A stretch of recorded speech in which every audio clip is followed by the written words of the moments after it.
आप देख रहे हैं पाकिस्तानी खबरों, तज्जियों, तबसरों और अंदरूनी कहानियों पर मुश्तमिल शो इरफान हाशमी और इब्राहिम राजा के साथ दो टोक।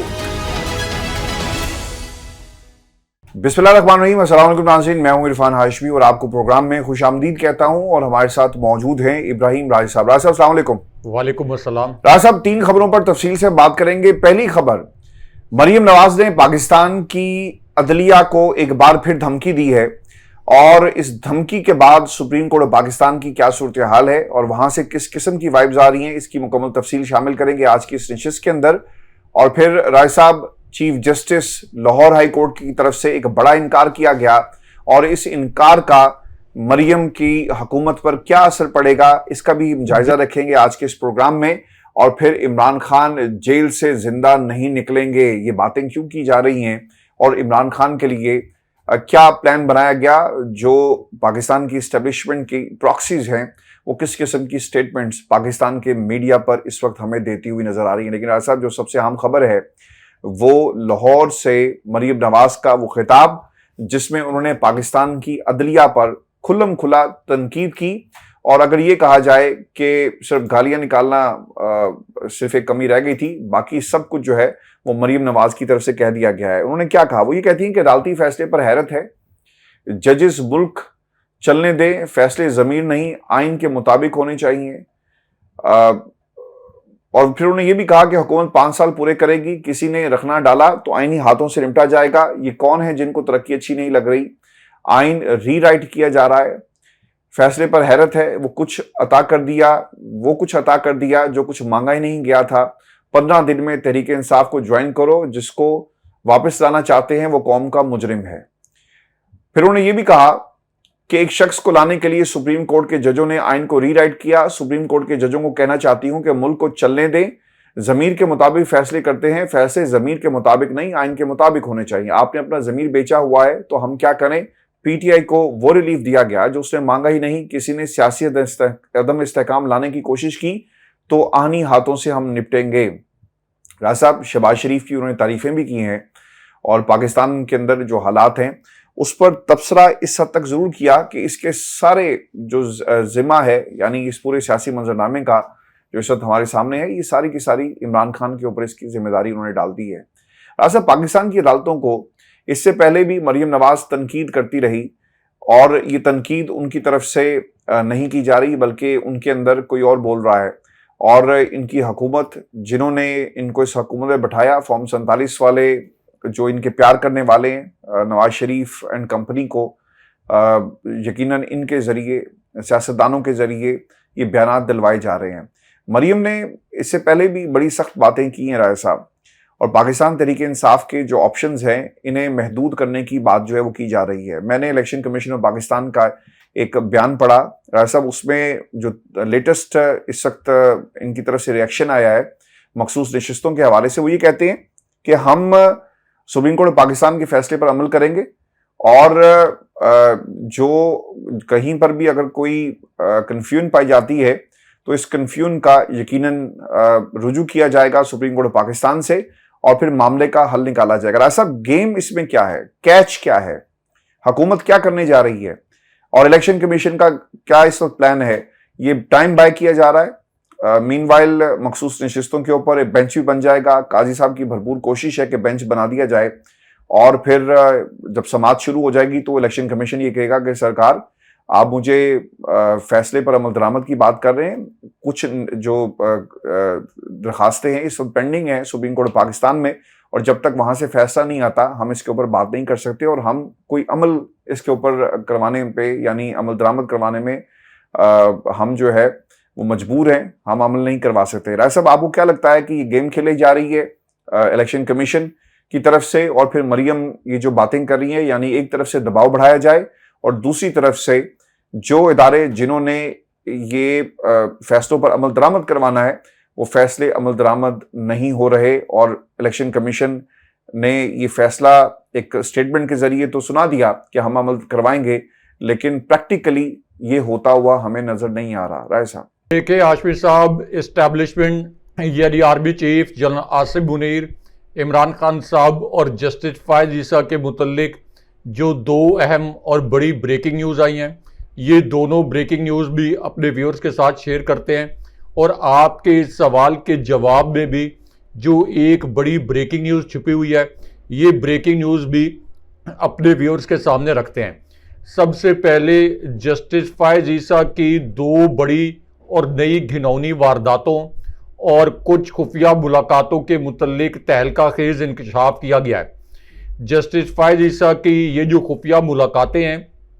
ये एक ऐसी सिचुएशन में हुई हैं जब जस्टिस फायज ईसा एक तरफ तो तहरीक इंसाफ से उसका बल्ले का इंतखाबी निशान एक साजिश के तहत छीन चुके थे और दूसरी जानिब फिर फुल कोर्ट के जो 13 जज साहिबान थे, इनमें से 8 जज साहिबान ने पीटीआई को 78 नशिस्तें अलॉट करने का फैसला दे दिया। इसके बाद जस्टिस फायज ईसा को बैकफुट पे जाना पड़ा और जस्टिस फायज ईसा जो 3 साल की एक्सटेंशन पर नजरें जमाए हुए थे, वो एक्सटेंशन भी फिलहाल रुक गई क्योंकि पीटीआई को 78 नशिस्तें मिलने के बाद इस एक्सटेंशन के लिए मतलूबा आईनी तरमीम नहीं हो सकती और ख्वाजा आसिफ के बकौल फौजी अफसरान की एक्सटेंशन और उनका तासुर ये था कि इस फैसले के बाद मुमकिना तौर पर आर्मी चीफ की एक्सटेंशन के लिए भी एक रुकावट खड़ी हो गई है। अब इस पूरी सिचुएशन में सुप्रीम कोर्ट की समातें कवर करने वाले सीनियर सहाफ़ी और सीनियर एंकर मतीउल्लाह जान ने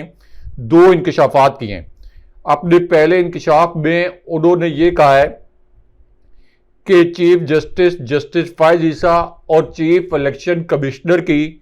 कुछ खुफिया मुलाकातें हुई हैं। ये मुलाकातें 13 जनवरी के बाद चीफ जस्टिस फायज ईसा और चीफ इलेक्शन कमिश्नर की हुई। इन मुलाकातों के मुतल्लिक कोई एलामिया वगैरह जारी नहीं किया गया। ये खुफिया मुलाकातें थी, इन मुलाकातों को रिकॉर्ड पर भी नहीं लाया गया। उसके बाद मतीउल्लाह जान ने यह इंकशाफ किया कि जस्टिस फायज ईसा शदीद दबाव का शिकार है। जस्टिस फायज ईसा को यह डर है कि 8 फरवरी से पहले जो मामलात हुए, यानी जिस तरीके से पीटीआई से बल्ले का इंतखाबी निशान छीना गया और पीटीआई को जबर का निशाना बनाया गया और जो आइन की खिलाफ वर्जियां रोकने के मामले पर सुप्रीम कोर्ट ने अपनी आंखें बंद रखी, तो जस्टिस फायज ईसा को यह डर है कि 8 फरवरी से पहले के जो मामलात, यानी मुबैना तौर पर जो उन्होंने एस्टैब्लिशमेंट के साथ मिलकर ये मामलात तय किए थे, ये मंजरे आम पर ना आ जाएं और ऐसा ना हो कि चीफ इलेक्शन कमिश्नर जो हैं, ये साबिक कमिश्नर रावलपिंडी लियाकत चट्ठा की तरह कुछ सच बोल दें या कोई प्रेस कॉन्फ्रेंस कर दें और ये बता दें कि किस तरीके से तहरीक इंसाफ से बल्ले का इंतखाबी निशान जस्टिस फायज ईसा के कहने पर छीना गया था। अब इस पूरी सूरत में एक उनकी ट्वीट भी वायरल हुई है जस्टिस फायज ईसा के मुतल्लिक और ख्वाजा आसिफ के मुतल्लिक। इस ट्वीट में उन्होंने कहा कि अगर सुप्रीम कोर्ट के चीफ जस्टिस फायज ईसा समेत तमाम मुअज़्ज़ज़ जज साहिबान में कोई रत्ती बराबर भी अपने हलफ का पास है, तो इन सब को हंगामी बुनियादों पर वज़ीर दिफा ख्वाजा आसिफ के बयान पर अज खुद नोटिस लेना चाहिए। उसके बाद ये फुल कोर्ट तश्कील दें और ऐसे बयानात देने वाले वज़रा और अटॉर्नी जनरल को तलब करें। फुल कोर्ट एक बड़ा हुक्म जारी करे जिसमें फौज और तमाम इदारों को खबरदार किया जाए कि अगर ऐसा किसी गैर आईनी फरमान को जारी किया जाए तो इसको ना माना जाए और अदालत उज़्मा के जजेस जो हैं ये अपने हलफ के दिफा के लिए मुकम्मल तौर पर तैयार हैं। लेकिन यहाँ पे ऐवान सदर में 2 मीटिंग्स और मुल्क में एमरजेंसी मार्शल लॉ लगाने की तैयारियों और army chief general Asim Munir के मुतल्लिक भी एक अहम खबर है, क्योंकि एक सहाफ़ी ने यह दावा किया कि ऐवान सदर में कुछ मीटिंग्स हुई हैं। तासुर ये था कि army chief general Asim Munir या फौजी क़यादत की ये मीटिंग्स हुई और इनमें एक प्लान तय कर लिया गया कि पाकिस्तान में अब इमरजेंसी लगाई जाएगी। ये असल में एस्टैब्लिशमेंट कुछ सहाफ़ियों के ज़रिए आवाम को और पीटीआई को धमकाने की कोशिश कर रही है। अब इस पूरी सूरत हाल में मतीउल्लाह जान कहते हैं कि अगर फुल कोर्ट फौरी तौर पर नहीं बुलाया जाता तो चीफ जस्टिस को ऐसा करने के लिए खुला खत लिखा जाना चाहिए। वज़ीर दिफा ख्वाजा आसिफ निक्कर पहनकर नहर में छलांगे मारना तो जानते हैं, मगर अपने हलफ की पासदारी करना नहीं जानते। जुडिशल कमीशन के इजलास को भी असल में मुलतवी किया जाना चाहिए था, क्योंकि इन हालात में एडहॉक जजेस फुल कोर्ट के मौजूदा नाजुक तवाज़न को गैर आइनी इकदामात के हक में बिगाड़ सकते हैं। यानी जस्टिस फायज ईसा जो हैं, जो कि मुमकिना तौर पर कुछ गैर आइनी इकदामात एमरजेंसी वगैरह की सूरत में किए जा सकते हैं, उनको तहफ़्फ़ुज़ देने के लिए ये एडहॉक जजेस लेके आ रहे हैं। और उसके बाद उन्होंने कहा कि ये जो मखसूस नशिस्तों के मुतल्लिक 8 जजों का फैसला है, इस पर भी अपना तफसीली फैसला जो है ये इन जज साहिबान को फौरी तौर पर जारी करना चाहिए। अब आ जाएं कि मरियम नवाज की एक बड़ी मुज़िक्का खेज किस्म की वीडियो जो है ये इस वक्त वायरल हुई है। और मरियम नवाज जो है वो इस वीडियो में ये अल्फाज बोल रही हैं कि मैं आपको बता दूं अवाम से मुखातिब होके कि आप इमरान खान को इक़्तिदार में लाना चाहते हैं। अल्फाज बोल रही हैं कि आप उसे इक़्तिदार में लाना चाहते हैं, लेकिन वो मुल्क के लिए ठीक नहीं है। मेरी बात मान जाओ, अवाम दोस्त दुश्मन की पहचान करे। इसका मतलब यह है कि मरियम नवाज ये एतराफ़े जुर्म कर रही हैं कि अवाम ने 8 फरवरी 2024 के इलेक्शन में भी इमरान खान साहब को वोट दिया था। अब भी अवाम इमरान खान साहब को इक़्तिदार में लाना चाहती है और मरियम नवाज ये कह रही हैं कि आप मेरी बात मान लें, आप इमरान खान को इक़्तिदार में तो लाना चाहते हैं, लेकिन इमरान खान मुल्क के लिए ठीक नहीं है। अब इसके अंदर एक अहम नुक्ता यह है कि जो 25 करोड़ का मुल्क है, इन अवाम का जो कलेक्टिव विजडम है, क्या मरियम नवाज का विजडम इनसे ज्यादा है कलेक्टिव विजडम से? और फिर किसी को वज़ीर आज़म बनाने का अख्तियार जो है ये इलेक्शन के जरिए वोट देकर अवाम के पास होता है। तो अगर अवाम इमरान खान साहब को इक़्तिदार में लाना चाहती है तो फिर मरियम नवाज, जिनके पूरे टब्बर पर करप्शन के चार्जेस हैं, जिनके पूरे टब्बर को अदालतों ने सजाएं सुनाई, वो कैसे ये कह सकती हैं कि इमरान खान साहब मुल्क के लिए ठीक नहीं है? इमरान खान साहब के दौर में तो पाकिस्तान की इकॉनमी ने कोविड जैसे बदतरीन वबा के बावजूद एक्सेल किया। पूरी दुनिया की इकॉनमीज कोलैप्स कर रही थी। इमरान खान साहब के दौर में 3.25 साल में पिछले 20 साल का पाकिस्तान ने बेहतरीन ग्रोथ रेट अचीव किया। और शहबाज शरीफ के दौर में जो इक्तिसादी सर्वे आया था उसमें यह माना गया था कि इमरान खान साहब के दौर में 5.97% हमारी ग्रोथ रेट थी, जो शहबाज शरीफ के दौर में कम होके 0.2% रह गई, यानी आधा % भी नहीं रह गई। तो मरियम नवाज अब ये नया लेक्चर झाड़ रही हैं कि ठीक है, इमरान खान साहब मकबूल तो हैं, आप उनको इक़्तिदार में लाना चाहते हैं, लेकिन इमरान खान साहब जो है इस मुल्क के लिए ठीक नहीं है। अब हाशमी साहब, इस पूरी सूरत में इलेक्शन कमीशन ने भी जस्टिस फायज ईसा के 2 पोल खोल दिए हैं और जस्टिस फायज ईसा के खिलाफ एक तरह से एक वार्निंग जारी कर दिया है कि जस्टिस फायज ईसा, हम तुम्हारे पोल खोल देंगे जैसे तुमने तहरीक इंसाफ के खिलाफ साजिश की हमारे साथ मिलकर। अब इसकी बली हमारे सर पर मत चढ़ाओ, इसका इल्ज़ाम हमारे सर पर ना दो, क्योंकि इलेक्शन कमीशन का हाशमी साहब एक बड़ा दिलचस्प इजलास हुआ है और इस इजलास का एलामिया भी बड़ा दिलचस्प है। इसके अंदर एक बहुत बड़ी खबर छुपी है। इलेक्शन कमीशन का ये जो इजलास है, इसके बाद इलेक्शन कमीशन ने एक एलामिया जारी किया है। इस एलामिया में इलेक्शन कमीशन ने यह कहा कि सुप्रीम कोर्ट का जो 78 नशिस्तें पीटीआई को देने का फैसला है, इस फैसले पर हम अमल करेंगे। लेकिन साथ ही ये भी कहा गया कि इलेक्शन कमीशन ने किसी फैसले की गलत तशरीह नहीं की, यानी जस्टिस फायज ईसा को चीफ इलेक्शन कमिश्नर ने शटअप कॉल दी है और ये कहा है कि आप जो हमारे कंधे पर रख के बंदूक चला रहे हैं कि आपके फैसले की हमने कोई गलत तशरीह की है, हमने बिल्कुल कोई गलत तशरीह नहीं की, ये आपका गलत फैसला था, हमने उस गलत फैसले के मुताबिक पीटीआई से बल्ले का इंतखाबी निशान छीना। यानी वो जस्टिस फायज ईसा को वार्न कर रहे हैं कि अगर ये सारी जिम्मेदारी आप इलेक्शन कमीशन पर डालेंगे, वो धांधली जो चीफ इलेक्शन कमिश्नर और जस्टिस फायज ईसा ने मिलकर करवाई है, इसकी जिम्मेदारी सिर्फ चीफ इलेक्शन कमिश्नर पर डालेंगे तो फायज ईसा, हम आपके भी कच्चे चट्टे खोलेंगे। असल में इस एलामिये के जरिए ये पैगाम दिया गया है जस्टिस फायज ईसा को। लेकिन यहाँ पे इस्टेब्लिशमेंट यानी आर्मी चीफ और इमरान खान साहब के मुतल्लिक एक और अहम खबर भी है, लेकिन आपके पास जो एक न्यूज अलर्ट है पहले वो हमारे व्यूअर्स के साथ शेयर करें। राज साहब, ये जो दूसरी खबर है ये सुप्रीम कोर्ट पाकिस्तान से, जहां पर जुडिशल कमीशन ने 2 एडहॉक जजेस की जो तैनाती है इसे मंजूर कर लिया है, जस्टिस तारिक मसूद और जस्टिस रिटायर्ड मजहर आलम को एडहॉक जज मुकर्रर कर दिया गया है। राय साहब, जो खबर इसके अंदर है, इनकी तकर्री से पहले जो जस्टिस मजहर आलम थे, इन्होंने माजरत कर ली थी और इस माजरत का बाकायदा तौर पे कमीशन के इजलास में जिक्र भी हुआ 2 जजेस की तरफ से, लेकिन इसको इग्नोर कर दिया गया और इसके साथ साथ इसकी मंजूरी दे दी गई।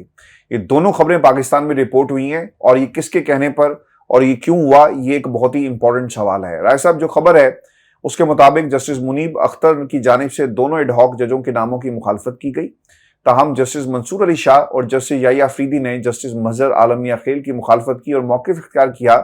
कि जस्टिस मजहर आलम मियां खेल इनकार कर चुके हैं। ज़राए ये भी बताते हैं कि जस्टिस रिटायर्ड सरदार तारिक मसूद के नाम पर जस्टिस मुनीब अख्तर के अलावा कमीशन के तमाम अरकान ने इत्तफाक किया और जस्टिस रिटायर्ड मजहर आलम मियां खेल का नाम 6-3 की अक्सरियत से मंजूर हुआ, जबकि मजहर आलम मियां खेल की जस्टिस मंसूर अली शाह और जस्टिस मुनीब और जस्टिस याहिया अफरीदी ने मुखालफत की और उसकी रीजन उन्होंने बता दी कि इन्होंने इनकार कर दिया। राय साहब, क्या हुआ होगा? ये जो 4 जजेस जिनके नाम दिए गए, 4 में से 2 रह गए, 2 के बाद एक ने माजरत की, लेकिन द 11th आवर जो है उसका नाम एकदम से गर्दिश करने लगता है, बल्कि उसकी मंजूरी भी दे दी जाती है। क्या हुआ होगा आखिरी लम्हे में?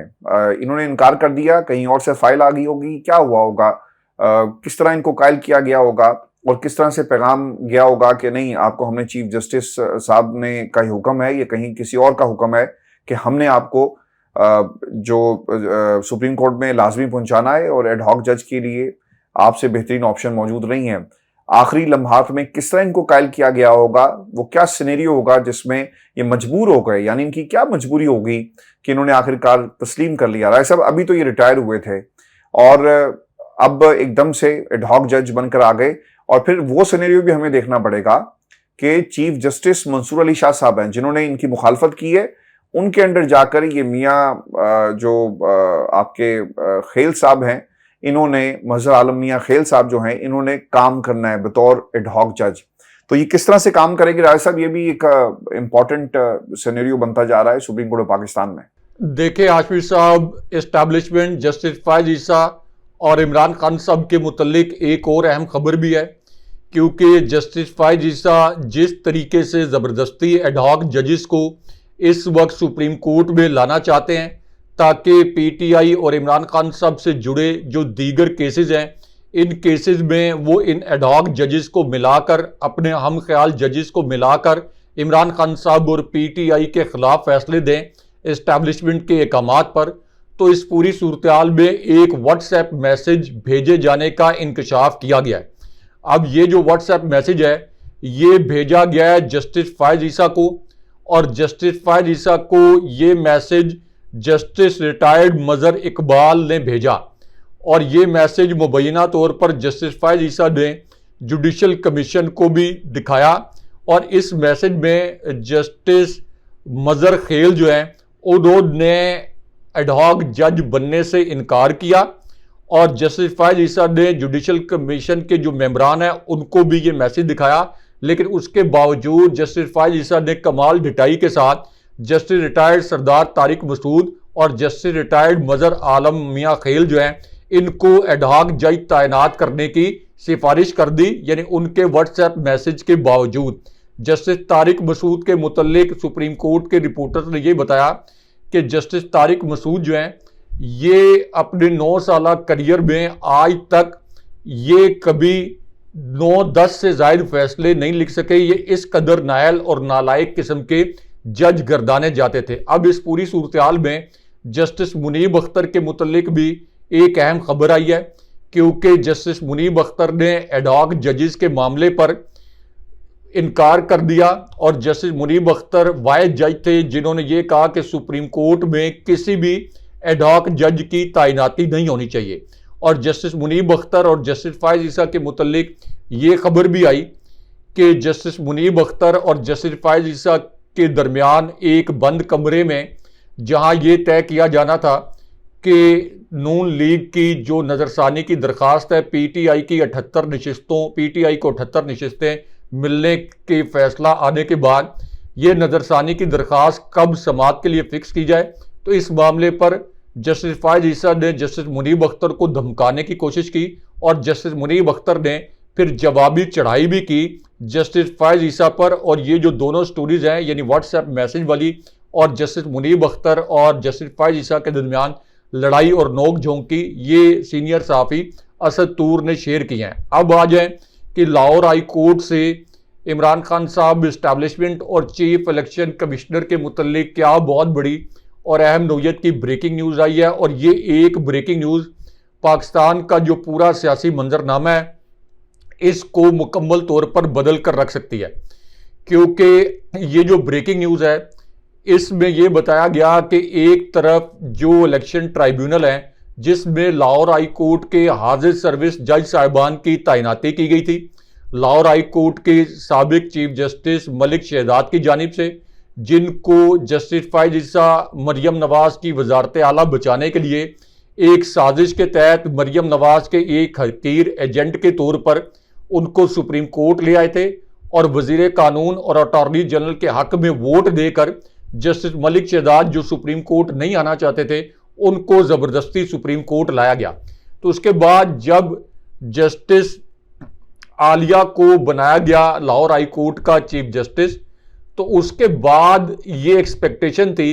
कि अब लाहौर हाई कोर्ट को फतह कर लिया गया है और अब जो लाहौर हाई कोर्ट ने 8 जजेस इलेक्शन ट्राइब्यूनल में तैनात करने की मंजूरी दी थी, अब वो जजेस तैनात नहीं होंगे बल्कि अपनी पसंद के रिटायर्ड जजेस जो हैं ये इलेक्शन ट्राइब्यूनल में तैनात किए जाएंगे ताकि जाली फॉर्म 47 जो कि मरियम नवाज और पंजाब में भी नून लीग के जो लोग जीते हैं जाली तरीके से इनकी नशिस्तें कलअदम ना हो जाएं।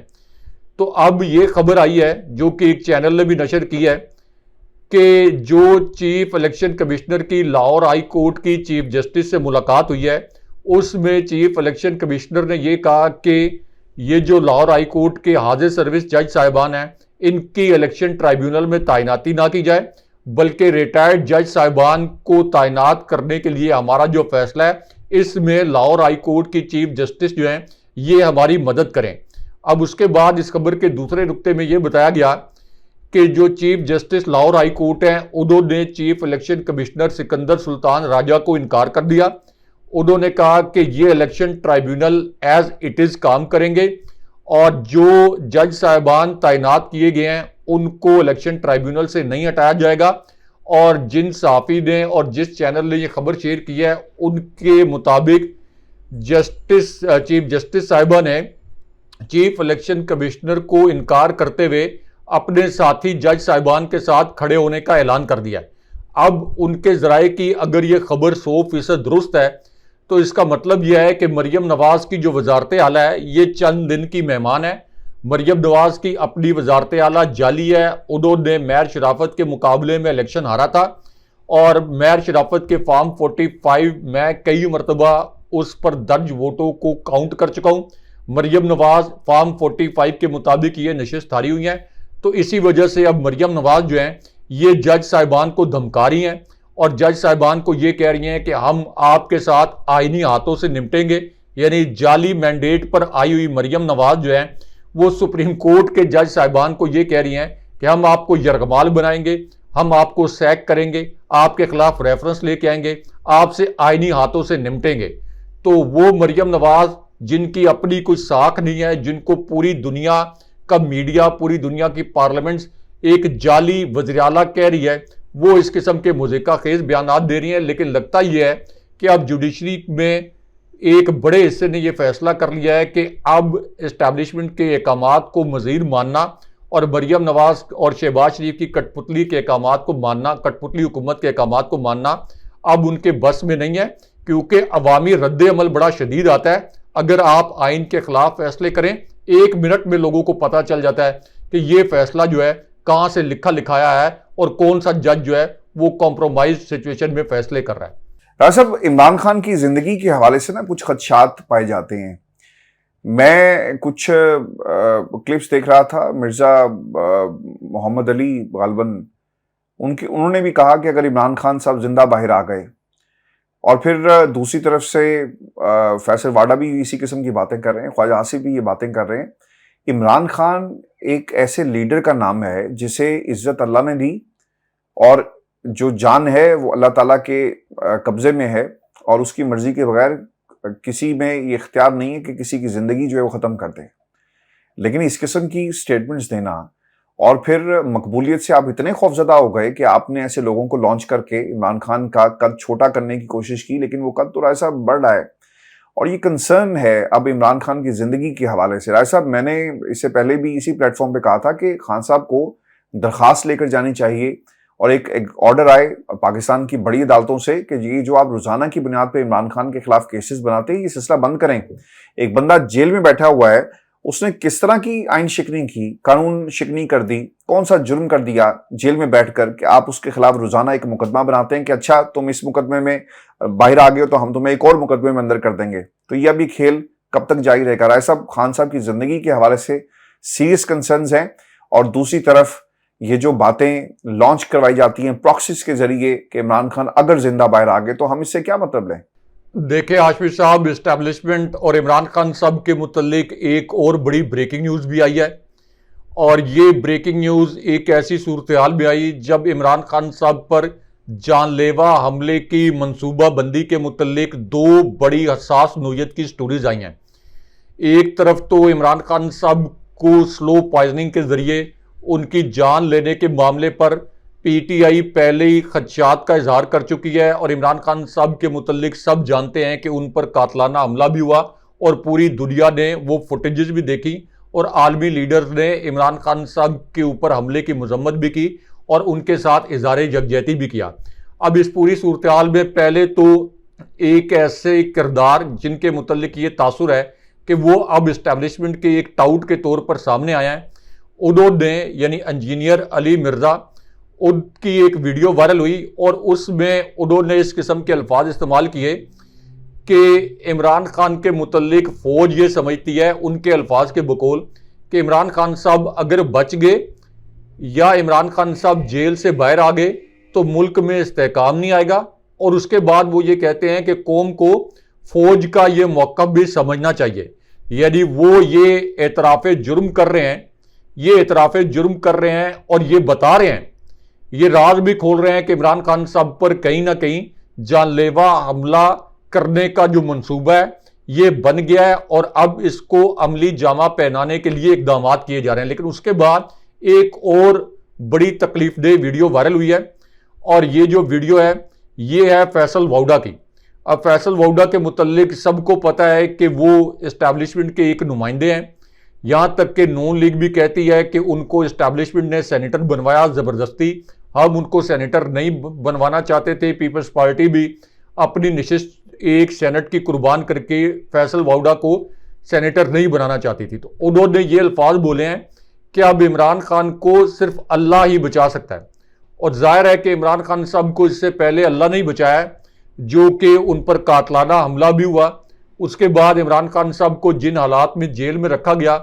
स्लो पॉइजनिंग की मुबैना कोशिश की गई, तो वो तो ठीक है कि अल्लाह ने इमरान खान साहब को बचाया। लेकिन फैसल वाउडा,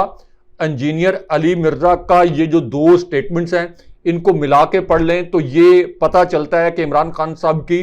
जान लेने के लिए एक घिनौनी साजिश ना सिर्फ ये कि तैयार कर ली गई है बल्कि अब ये अमल दरामद के मरहले में है। लेकिन उसके बाद इस्टेब्लिशमेंट और इमरान खान साहब के मुतल्लिक एक और अहम खबर जिसको इसी खबर से मिला के पढ़ें, यानी इमरान खान साहब पर जानलेवा हमले की ये जो पेशगोइयाँ की जा रही हैं, इस खबर से मिला के पढ़ें तो सूरत हाल बड़ी वाज़े हो जाती है। क्योंकि